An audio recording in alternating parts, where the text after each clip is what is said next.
नमस्कार दोस्तों, आप सबका एक बार फिर से स्वागत है आपके अपने legal help and awareness channel Italian legal advisers में। आज के इस वीडियो में हम बात करने वाले हैं नए आईपीसी यानी कि भारतीय न्याय संहिता में डिफाइंड टेररिज्म एक्ट के बारे में। इसमें टेररिज्म किसे बोला गया है और उसकी क्या सजा होगी, ये सब हम अपने इस वीडियो में आपको बताने वाले हैं।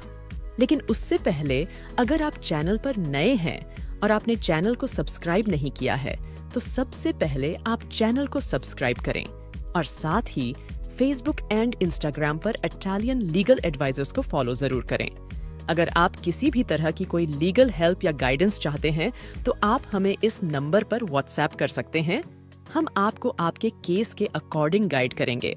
इसके साथ ही आप हमें हमारे टेलीग्राम एंड व्हाट्सएप चैनल पर भी फॉलो करके अपने डाउट्स पूछ सकते हैं, जिसका लिंक हमने डिस्क्रिप्शन में डाल दिया है।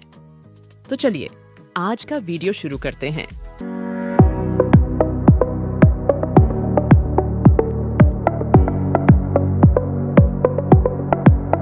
अगर टेररिज्म की बात करें तो ये एक बहुत ही बड़ा कॉन्सेप्ट है जिसको नए लॉज बनाते हुए बहुत ध्यान से देखा गया है। टेररिस्ट एक्टिविटी पर नए लॉस में पूरी तरह से फोकस किया गया है और इन एक्टिविटीज के लिए पनिशमेंट को भी बढ़ाया गया है, यानी कि इन एक्टिविटीज की पनिशमेंट को और भी हार्श कर दिया है।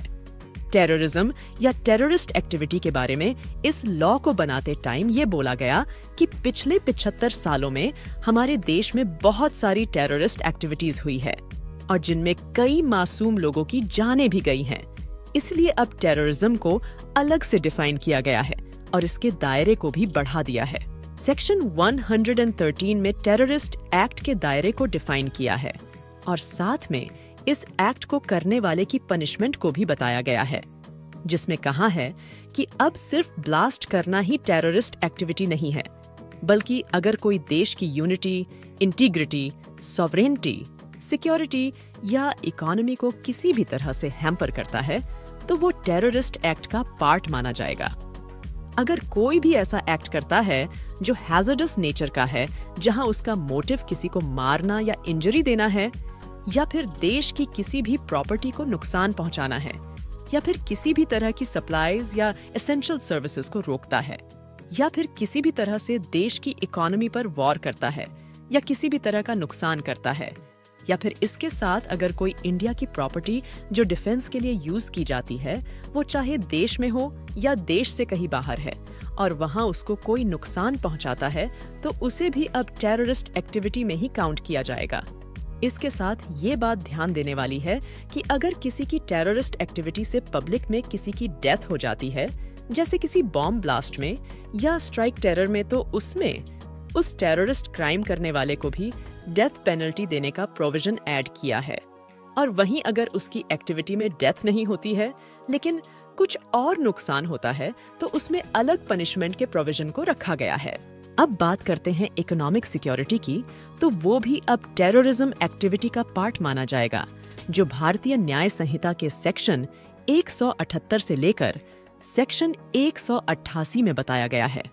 अगर कोई भी इंसान करेंसी नोट्स यानी कि डुप्लीकेट नोट्स बनाता है, जाली नोट्स बनाता है और उनका यूज करता है, उनको स्मगल करता है या फिर पब्लिकली सर्कुलेट करता है, तो इसे भी अब टेररिस्ट एक्टिविटी का पार्ट ही माना जाएगा, क्योंकि इससे देश की इकोनॉमी पर फर्क पड़ेगा। सेक्शन 113 में ये साफ कहा है कि अगर कोई जाली करेंसी बनाता है, सर्कुलेट करता है, स्मगल करता है तो उसको टेररिस्ट एक्टिविटी माना जाएगा और जिसमें 5 साल से लेकर उम्र कैद के साथ साथ फाइन भी हो सकता है। इसके साथ अगर कोई किसी भी तरह की किडनैपिंग करता है या फिर किसी पब्लिक या गवर्नमेंट प्रॉपर्टी को हाईजैक करके सरकार को अपनी डिमांड्स को मनवाने के लिए मजबूर करने की कोशिश करता है तो इसे भी अब टेररिस्ट एक्टिविटी का पार्ट बनाया गया है। या फिर अगर कोई ट्रेनिंग कैंप्स लगाकर किसी भी तरह की टेररिस्ट एक्टिविटीज को प्रमोट करता है या अपने साथ लोगों को जोड़ने की कोशिश करता है या किसी को बहकाकर अपने ट्रेनिंग कैंप्स का पार्ट बनाता है अपनी टेररिस्ट एक्टिविटीज को पूरा करने के लिए, तो उसमें भी अब 5 साल से लेकर उम्र कैद के साथ फाइन भी हो सकता है। तो इस तरह से अब नए आईपीसी यानी कि भारतीय न्याय संहिता में टेररिस्ट एक्टिविटीज को रोकने के लिए बहुत कड़े कानून बना दिए हैं और जिनका खामियाजा क्राइम करने वालों को भुगतना पड़ेगा। आज के वीडियो में बस इतना ही। उम्मीद करती हूँ आज का वीडियो आपको पसंद आया होगा। अगर वीडियो इन्फॉर्मेटिव लगी हो तो वीडियो को ज्यादा से ज्यादा शेयर करें और चैनल को सब्सक्राइब करना ना भूलें।